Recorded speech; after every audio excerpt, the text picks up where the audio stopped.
বিসমিল্লাহির রহমানির রহিম। Cambrian virtual ক্লাসরুমে তোমাদের সবাইকে স্বাগত জানাচ্ছি। আমি মোহাম্মদ আনোয়ার হোসেন খান, সহকারী অধ্যাপক, গণিত বিভাগ, ক্যামব্রিয়ান কলেজ, ঢাকা। আজকে আমরা একাদশ দ্বাদশ শ্রেণীর উচ্চতর গণিত দ্বিতীয় পত্র বিষয়টি নিয়ে আলোচনা করব। ক্লাসের শুরুতে প্রথমে আমরা একটা চিত্র দেখে নেব। আমরা এখানে একটি চিত্র দেখতে পাচ্ছি। তোমরা বলো, এই চিত্রটি কি নির্দেশ করে? হ্যাঁ, এই চিত্রটি একটি উপবৃত্ত নির্দেশ করছে। তো আমরা এই মুহূর্তে নিশ্চয় অনুমান করতে পেরেছি আমাদের আজকের আলোচ্য বিষয় কি হবে। আমাদের আজকের আলোচ্য বিষয় হবে কনিক অধ্যায়ের উপবৃত্ত। আজকের ক্লাসে আমরা উপবৃত্ত সংশ্লিষ্ট গাণিতিক সমস্যার সমাধান করব। আর আজকের ক্লাসটি হবে গাণিতিক সমস্যার সমাধানের শেষ ক্লাস। উপবৃত্ত সংশ্লিষ্ট গাণিতিক সমস্যার সমাধানের শেষ ক্লাস। তো প্রথমে আমরা উপবৃত্ত সংশ্লিষ্ট গাণিতিক সমস্যার মধ্যে একটি গাণিতিক সমস্যা দেখতে পাচ্ছি। আমরা এখন এই অঙ্কটি কিভাবে সলভ করব সেটি বোর্ডে দেখাবো। প্রথমে আমরা প্রশ্নটি একটু পড়ে নিই। উপবৃত্তের প্রধান অক্ষ দুটিকে এক্স ও ওয়াই অক্ষ বিবেচনা করে প্রদত্ত শর্তানুযায়ী উপবৃত্তের সমীকরণ নির্ণয় করো। আমার শর্তটা হচ্ছে কি, উপবৃত্তের উপকেন্দ্রের স্থানাঙ্ক দেওয়া আছে +-1,0 এবং উৎকেন্দ্রিক লম্বের দৈর্ঘ্য দেয়া আছে, মানে উপকেন্দ্রিক লম্বের দৈর্ঘ্য দেয়া আছে, সেটা হচ্ছে 3 একক। তাহলে আমরা যে উপবৃত্তটির সমীকরণ বের করতে হবে সেটির প্রধান অক্ষ থাকবে এক্স অক্ষ ও ওয়াই অক্ষ। এরপরে যেটি দেয়া থাকবে সেখানে উপকেন্দ্রের স্থানাঙ্ক হচ্ছে কি +-1,0। তাহলে উপকেন্দ্রের স্থানাঙ্ক দেওয়া আছে আর উপকেন্দ্রিক লম্বের দৈর্ঘ্য দেওয়া আছে 3 একক। তাহলে আমাদেরকে উপবৃত্তের সমীকরণটি নির্ণয় করতে হবে। তো চলো আমরা বোর্ডে গিয়ে অঙ্কটি সলভ করি। আমাদের প্রশ্ন অনুসারে আমরা দেখতে পাচ্ছি যে আমাদের অঙ্কটি এখানে আমরা সমাধান করতে পেরেছি। তো প্রশ্নে আমাদের কি দেয়া ছিল, প্রথমে আমরা সেটি লিখে নেব। যে দেয়া আছে উপকেন্দ্রের স্থানাঙ্ক +-1,0 এটি দেয়া ছিল, আর দেয়া আছে উপকেন্দ্রিক লম্বের দৈর্ঘ্য 3। তাহলে উপবৃত্তের সমীকরণ নির্ণয় করতে হবে। এই মুহূর্তে আমরা উপবৃত্তের সমীকরণ জানি না। প্রথমে আমরা ধরে নেব যেহেতু এক্স অক্ষ এবং ওয়াই অক্ষকে প্রধান অক্ষ বিবেচনা করে তারপর উপবৃত্তের সমীকরণ নির্ণয় করতে হবে, তাই আমরা ধরে নেব উপবৃত্তটির সমীকরণ হচ্ছে কি x² / a² + y² / b² = 1, যেখানে a is greater than b। X অক্ষ এবং ওয়াই অক্ষকে অক্ষদ্বয় বিবেচনা করে আমরা উপবৃত্তের সমীকরণটি ধরে নিলাম, যেখানে a is greater than b। এখানে আমরা a এবং b এর মান যদি নির্ণয় করতে পারি তাহলে আমাদের নির্ণয় উপবৃত্তের সমীকরণ আমরা পেয়ে যাব। তো আমার দেয়া কন্ডিশন ছিল উপকেন্দ্রের স্থানাঙ্ক +-1,0। তাহলে ডেফিনেটলি আমি এই উপকেন্দ্রের এখানে উপকেন্দ্রের স্থানাঙ্ক +-a,0, এটা আমরা উপবৃত্তের যে প্রপার্টিজ শিখেছিলাম সে ক্লাস থেকে আমরা জানি যে a is greater than হলে সেক্ষেত্রে উপকেন্দ্রের স্থানাঙ্ক +-a,0, তাহলে সেটা হচ্ছে কি +-1,0 সমান লিখে নিলাম। তাহলে এখানে প্রথম যে ভুজ দেয়া আছে এখানকার ভুজের সমান লিখতে পারি, আর কোটি সমান হবে। তাহলে +-a = +-1 লিখতে পারি। আমরা উভয় দিক থেকে প্লাস কেটে দিয়ে এখানে a = 1 পাবো। এটাকে আমরা 2 নং সমীকরণ হিসাবে বিবেচনা করে নেব। এরপর আমাদের দেয়া আছে উপকেন্দ্রিক লম্বের দৈর্ঘ্য। আচ্ছা, এক্ষেত্রে উপকেন্দ্রিক লম্বের যে সূত্রটি আমরা জানি সেটি হচ্ছে কি 2b² / a। তাহলে 2b² a is equals two 3। এখানে যদি আমরা ক্রস মাল্টিপ্লিকেশন করি তাহলে 2b² is equals to 3a, so b² is equals to 3a divided by 2 হবে। এটি হচ্ছে 3 নাম্বার ইকুয়েশন। আচ্ছা, আমরা আবার 2 নং সমীকরণ থেকে কি করা যায় একটু দেখে নিই। আমার 2 নং সমীকরণে দেয়া আছে, এখানে দেখো 2 নং সমীকরণে আমার দেয়া আছে a e is equals to 1। তাহলে আমি a লিখে নেব, কিন্তু e সমান আমরা জানি √1 মাইনাস b² বাই a²। এটা আমরা ফর্মুলা থেকে জানি, উৎকেন্দ্রিকতার ফর্মুলা থেকে জানি আর কি। তাহলে √1 মাইনাস b² বাই a² লিখে নেব, আর রাইট হ্যান্ড সাইডে 1 আছে সেটাই লিখে নেব। যেহেতু এখানে আমরা রুট দেখতে পাচ্ছি সেহেতু আমরা কি করব, এটাকে বর্গ করে নেব। তাহলে বর্গ করার পরে আমরা এটা a² হয়ে যাবে, আর এখানে রুট চলে যাবে, আর এদিকে 1 হবে। এখন যদি আমরা এখানে গুণ করি a² পাবো, আর এখানে গুণ করার পরে a² কাটা গিয়ে এখানে b² হবে। এরপরে a² যাই আছে তাই লিখবো, আর এখানে b² সমান 3a ডিভাইড বাই 2 সেটি লিখে নেব। এরপরে লসাগু করার পর 2a² minus 3a is equals to 1 হবে।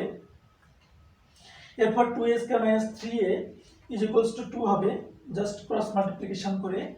আর 2a² minus 3a side change করে নেব, 2 ইজ ইকুয়ালস টু 0 হবে। আমরা এখন এখানে মিডল টার্ম ফ্যাক্টর করে নেব। তাহলে 2a² মাইনাস 4, তো 4 একে 4 লিখতে হবে।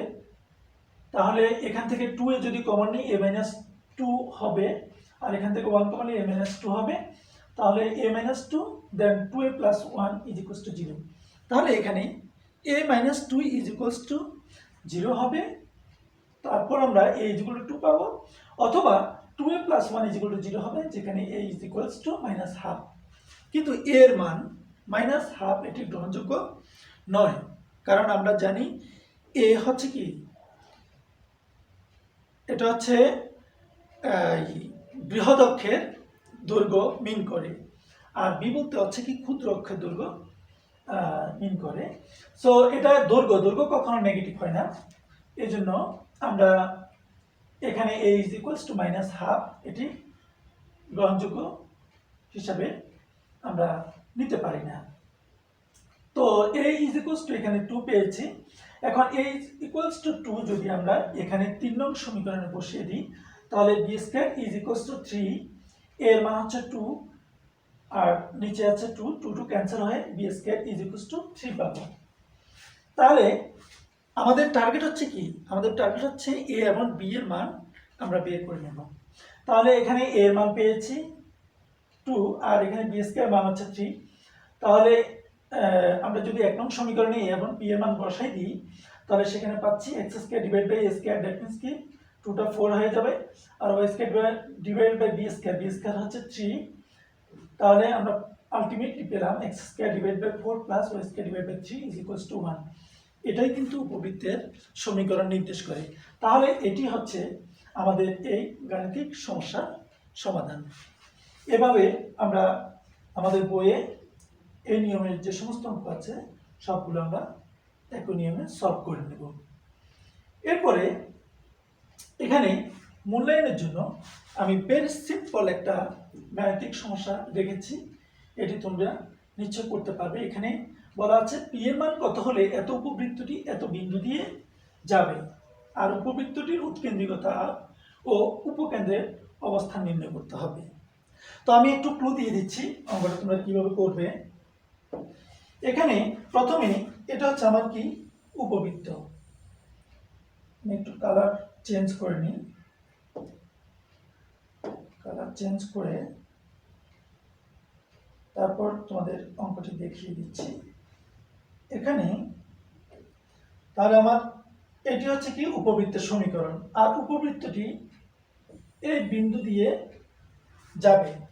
তাহলে আমরা জানি কোনো একটি উপবৃত্ত বা কোনো একটি সরলরেখা যদি কোনো বিন্দু দিয়ে যায়, বা ওই বিন্দুটি যদি সরলরেখা বা উপবৃত্তের উপর যদি অবস্থিত হয়, সেক্ষেত্রে আমরা জানি ওই সমীকরণটি কি ওই বিন্দু দ্বারা সিদ্ধ হয়। সিদ্ধ করার সিস্টেম হচ্ছে এখানে x² ডিভাইড বাই 25, ওকে। এই সমীকরণটি যখন এই বিন্দু দিয়ে সিদ্ধ হবে তখন x এর পরিবর্তে কিন্তু এখানে 4 বসাতে হবে। x এর পরিবর্তে যদি 4 বসাই তাহলে এটা হবে কত 16 হয়ে যাবে। ওকে, তাহলে 16 হয়ে যাবে। আমরা এভাবে করে এটা 16 লিখে নেব। তাহলে এটি হবে আমার 16 ডিভাইড বাই 25 প্লাস এরপর আছে কি y স্কয়ার, y এর পরিবর্তে 6 বসাতে হবে। তাহলে 6 × 6 মানে হচ্ছে 36 ডিভাইড বাই আছে p ইজ ইকুয়ালস টু 1। আমরা কি করেছি এখানে জাস্ট x এর পরিবর্তে 4 আর y এর পরিবর্তে 6 বসানো হয়েছে। তো p এর মান বের করতে বলা হয়েছে। তো আমরা এখান থেকে p এর মান বের করব। এখানে আমরা 16 divide by 25 is equals to no, এখানে আমরা সাইড চেঞ্জ করে আমরা 1টাকে রাইট হ্যান্ড সাইড থেকে লেফট হ্যান্ড সাইডে নিয়ে আসব। -1 ইজ ইকুয়ালস টু হচ্ছে -36 ডিভাইড বাই p। ওকে, অর্থাৎ 16 divide by 25 -1 is equals to হচ্ছে ওটা রাইট হ্যান্ড সাইডে নেওয়ার পরে -36 ডিভাইড বাই p। এরপরে আমরা এখানে ক্যালকুলেশন করার পর পাবো 25, এখানে হবে 16 - 25 আর এখানে আসবে -36 ডিভাইড বাই p। দেন এখানে আসবে -9 ডিভাইড বাই 25 আর এখানে আসবে -36 divide by p। Okay, then both side থেকে মাইনাস মাইনাস ক্যান্সেল যাবে। Then 9p is equals to 25 into 36, so p is equals to হবে এখানে আমরা যখন 9টাকে নিচে লিখব তখন 4 9 36, সো 4 25 100 মানে 100 আসবে আমার এখানে p এর মান। এরপরে p এর মান যখন আমি এই ইকুয়েশনে বসাবো তখন x square by 25 plus y square divide by 100 is equals to 1। এটি হবে আমার কি উপবৃত্তের সমীকরণ। তাহলে এই উপবৃত্তের সমীকরণকে আমরা আদর্শ উপবৃত্তের সমীকরণের সাথে কম্পেয়ার করে a এবং b এর মান বের করে নেব। এরপরে উৎকেন্দ্রিকতার জন্য আমরা যে ফর্মুলা পাবো সেটি লিখতে হবে। যেমন এখানে আমার যদি আমরা আদর্শ সমীকরণের সাথে যদি কম্পেয়ার করি এখানে হবে 5 square plus y square divide by 10 square is equals to 1। So a is equals to 5, then b is equals to 10, but a less than b। তাহলে এখানে উৎকেন্দ্রিকতা বের করার সিস্টেম হবে is equal to root of 1 minus a square divided by b square। আর যদি a is greater than b হতো তখন 1 minus b square by a square আসতো। ঠিক আছে, এখানে আমরা a এবং b এর মান বসাবো। বসানোর পরে এখান থেকে উৎকেন্দ্রিকতা বের করবো। এরপরে উপকেন্দ্রের অবস্থান নির্ণয় করার জন্য বলছে। আর উপকেন্দ্রের স্থানাঙ্ক আমরা জানি এখানে হবে 0 প্লাস মাইনাস b।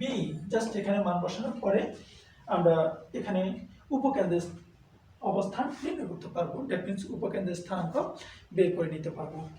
তাহলে এভাবে আমরা অঙ্কটি সলভ করব। আচ্ছা, এরপরে তোমাদের ভাষায় প্র্যাকটিসের জন্য অনুশীলনের জন্য এখানে আমি আরেকটি গাণিতিক সমস্যা রেখেছি।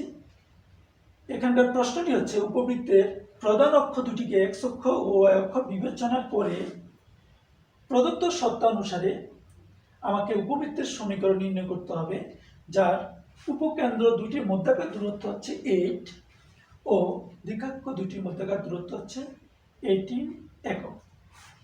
অর্থাৎ এই দুটি কন্ডিশন দেওয়া আছে, দুটি কন্ডিশন থেকে তোমাকে উপবৃত্তের সমীকরণ নির্ণয় করতে হবে। তাহলে এই উপবৃত্তের সমীকরণ তোমাদের প্র্যাকটিস বা অনুশীলনের জন্য আমি এটা রেখে দিলাম, তোমরা এটা বাসায় প্র্যাকটিস করবে। তবে আমি একটু ক্লু দিয়ে দিচ্ছি, তোমরা এই ক্লুটা নিয়ে ইনশাআল্লাহ বাসায় সলভ করতে পারবে। আমার অঙ্কটির সমাধান করার জন্য প্রথমে উপকেন্দ্র দুটির মধ্যকার দূরত্ব আমরা জানি 2 এ ই ইজ ইকুয়ালস টু হচ্ছে কি 8। এখানে অক্ষ দুটিকে x অক্ষ এবং y অক্ষ যদি বিবেচনা করি, প্রথমে আমরা উপবৃত্তের সমীকরণটি কনসিডার করব x square by a square plus y square by b square is equals to 1, a is greater than b। এটি কনসিডার করে প্রথমে আমি উপবৃত্তের সমীকরণটি ধরে নিলাম। তাহলে এখানে a এবং b এর মান যদি বের করতে পারি, তারপর আমি উপবৃত্তের সমীকরণটি নির্ণয় করতে পারবো। তো এখানে উপকেন্দ্রদের মধ্যকার দূরত্ব 8, তাহলে আমি এখানে 2a সমান 8 লিখে নেব। এরপরে এখানে a ইজ ইকুয়ালস টু হবে 4। এটা আমরা একটা কন্ডিশন পেলাম। এরপর দ্বিঘাত দুটির মধ্যকার দূরত্ব অর্থাৎ 2a by e is equals to আছে 18। সো আমরা এখানে a by e is equals to কত পাবো? 9 পাবো। এখানে 9 আসবে। তো এখান থেকে আমরা a এর মান বের করে নিতে পারি, সেটা হবে কি 9e। ঠিক আছে, তো এই এখন এই যে এটা একটা কন্ডিশন আর এটা হচ্ছে আমার সেকেন্ড কন্ডিশন। এই দুটো কন্ডিশনকে কাজে লাগিয়ে আমি কি করতে পারি, এখান থেকে a এবং b এর মান বের করে নিতে পারি। আর a এবং b এর মান বের করতে পারলে আমরা আমাদের নির্ণয় উপবৃত্তের সমীকরণ নির্ণয় করতে পারবো। তাহলে এভাবে তোমরা এই অঙ্কটি বাসায় প্র্যাকটিস করবে। তো আজকের ক্লাস আমি আর দীর্ঘায়িত করব না, আজকের ক্লাস আমি এখানে শেষ করছি। তোমাদের সবাইকে ধন্যবাদ, অনেকক্ষণ পর্যন্ত তোমরা আমার ক্লাসটি দেখেছ। তো তোমাদের সবার সুস্বাস্থ্য ও মঙ্গল কামনা করে আজকের ক্লাস এখানে শেষ করছি। আল্লাহ হাফেজ।